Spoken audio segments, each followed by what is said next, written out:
How y'all doing? I wanted to bring up something that I seen today. I didn't know if you go to prison or jail, or whatever, prison, jail, or whatever, and you do time that you have to pay. I don't, they said 50 states do it. I looked it up. They said 50 states do it. You have to pay whatever they price is. I was just looking at this one lady. She lived in Florida. She had did some things when she was younger that had got her in trouble, whatever. So she did it again. So she caught a felony or whatever. So she had to do 7 years, but she only did 10 months.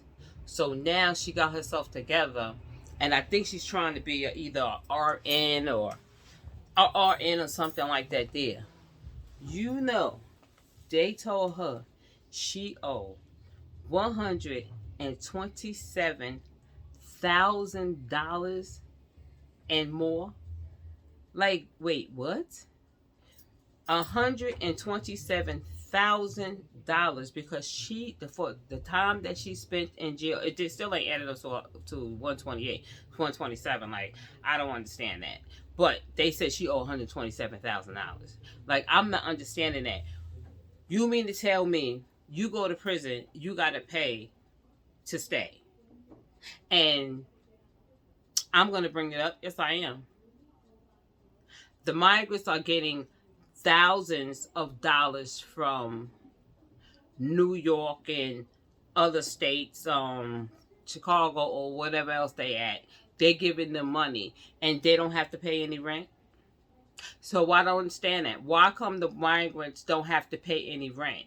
Because even though the state or the governor is still giving them the money, it'll roll over because they're supposed to get it every month or whatever. It'll roll over just like if somebody was on SSI or if they was on public assistance or if they was on something else. You still have to pay rent no matter what. So I'm not understanding why come the migrants aren't paying any rent. Why? Put a cap on how much they should pay, rent. And the money goes right back to the governor or wherever it come from. And they, every month they're going to get the same thing. I know here in New York, they giving them $1,000. So why they don't have to pay any rent? I don't care if they're in the shelter or not. Why come they don't have to pay rent? They're not paying anything. Like I said before, no rent, no light, no gas, no food. They don't have to pay for anything. No, nothing. No phone, nothing. They don't have to pay anything.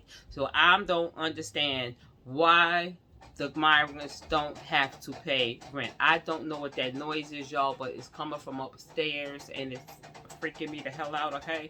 I don't even know what that is. As long as it ain't the earthquake, okay? Because, y'all, I can't go through that again. But anyway, this is like got me like I never heard of this before. I'm telling you, maybe other people heard of it. I never heard of it. I never heard of a jail you have to pay. What is that noise, y'all? Every day, $50. They said a day you have to pay. So I don't understand why the migrants don't have to pay any rent. Because you know what? I can understand if they wasn't getting any money. But when you're giving them $1,000 a month, you got people out here that don't even get $1,000, like for real, and they still got to pay rent. So why come they don't have to pay rent? Out of that $1,000, they should be able to pay rent. They live it. They're, as long as you got a roof over your head, yes, you should have to pay rent for that. I agree. I agree that they should have to pay rent, but no. They don't have to pay anything. But that's something that Eric needs to implicate in his little whatever he's doing to let them pay rent. The money will go right back. And, you still got to give them $1,000 and the money go back. Because how is they going to ever, learn how to pay bills here? How is they ever going to learn how to pay bills? When they don't pay any bills at all. They don't pay no bills. So they don't even know how to pay any bills. Because they don't have any bills. They don't have any bills. They don't have any bills. So now what you should do is, being that you're giving them the $1,000, make them pay rent. They still have money over to get their food. You know damn well they getting food stamps, y'all. Don't act like they ain't getting it. Yes, they are. They getting food stamps plus the damn $1,000. Yes, they are. Yes, they are. Long as they got children, they're getting it. Yes, they are. Just like the young man that was on he was on TikTok, talk about something. All y'all need to rush these here empty apartments and move inside of them and be a squatter. Yeah, they squatted his ass right up out of here. He got deported, y'all. They deported his ass up out of here. Yeah, they deported his ass up out of here. But I just feel, you know, if you could pay rent in a jail, there's no way these migrants should not be paying no rent. But anyway, like I said, I've never heard of that. I had to actually Google it and say, do they make them pay rent? And she trying to get her little job, she got to pay $127,000. $127,000. I don't know what that noise is, y'all. I'm so sorry. But I want y'all to see this here because this young lady, she is trying. She know everybody make mistake in their life, and she's trying to rectify it and get herself a good job or whatever. But she still got this here $127,000 that she has to pay. So I want y'all to see this here because I was shocked. I was really shocked to hear that you had to pay to stay. You know, it's called pay to stay in jail. That's crazy.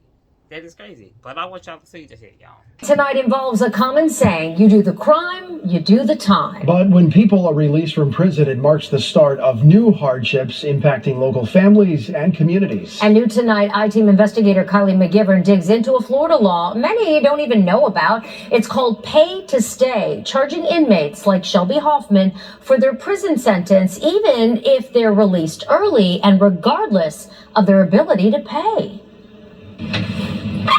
I work 12-hour shifts, so they're 7 to 7. Hoffman is part of TGH Crystal River's clinical staff. The healthcare field has always been, of great interest to me. She's worked to get to where she's at, but once more, she's on track to earn her bachelor's degree this year. My desirable goal is to work in case management.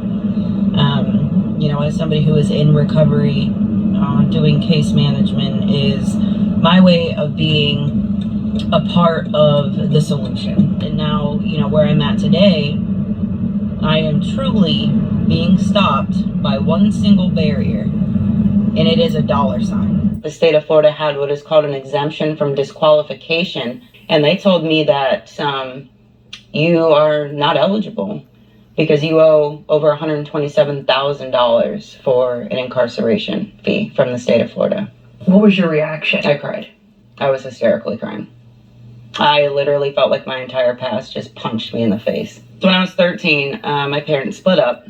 So it caused, a lot of dysfunction, a lot of misdirection in the household. So I found a boyfriend that unfortunately got me hooked on opiates. Snorting them, smoking them, and then eventually I started shooting them. And this was all while you were a teenager? Yes. After turning 18, Hoffman was charged with a third-degree felony. I had pawned something that, was stolen. Then a burglary charge. Both of those charges are drug influenced. Ever since, 10 years ago, I've never caught another charge. I told him, I said, listen, Your Honor, you keep putting me on the streets, I'm going to die. I need help. Hoffman was sentenced to the Phoenix House for a year, but did not complete the program. The director kicked me out. Because of that, the judge sentenced Hoffman to 7 years in prison. She served 10 months, the judge allowing her to participate in a youth offender boot camp. I had paid everything off. I petitioned the courts to get off of probation. He clapped for me and said, you above anybody deserve this.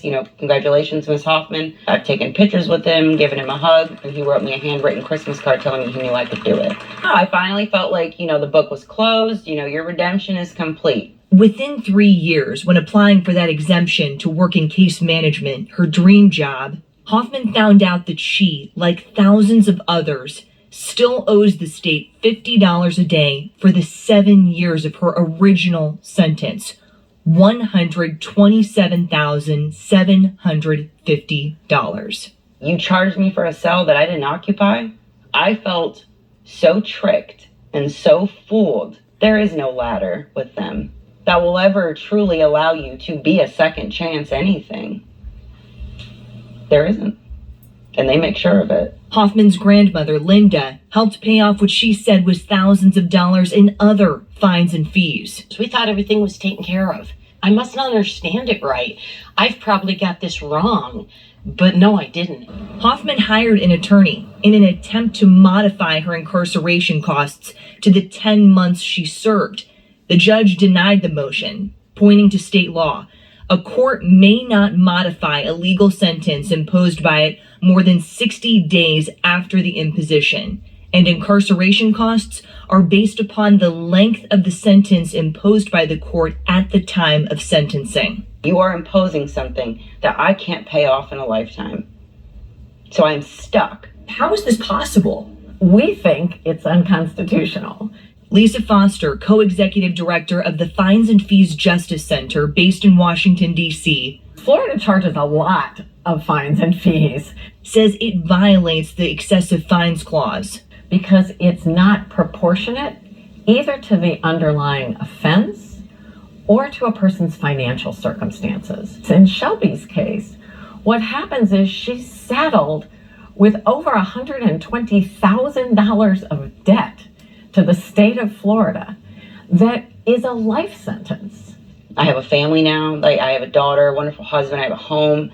I have all of these accomplishments I have worked so hard to maintain. And to not be given the opportunity to have a realistic, reasonable, obtainable goal to rectify all of that, that is why this is important. Since 2019, Illinois and New Hampshire have repealed their pay-to-stay laws for state prisons. Here in Florida, last session, the Fines and Fees Justice Center worked with lawmakers on a bill that would have allowed judges to do an ability to pay assessment when imposing fines and fees. It failed. Photojournalist Randy Wright. Y'all see? $127,000. So, in jail, you have to pay to stay. So, like I said before, I don't understand why the migrants aren't paying any rent when they're getting money. You understand what I'm saying? If they wasn't getting any money, I understand that. But when they're giving money, they should be giving money for their bills. Like we do. We eat, we sleep, we have a roof over our head, but we have to pay. And they're doing the same thing. It doesn't matter if they're in a shelter or not. They still have a roof over their head. So I'm not understanding this, y'all. But anyway, I wanted y'all to see that because I've never heard of that before in my life. I've never heard of, probably a lot of y'all probably knew. I didn't know that. And they said it's a lot of states that do that. But anyway, y'all, I'm going to go hit that like button and subscribe, y'all. And peace. And have a good day. Blessings.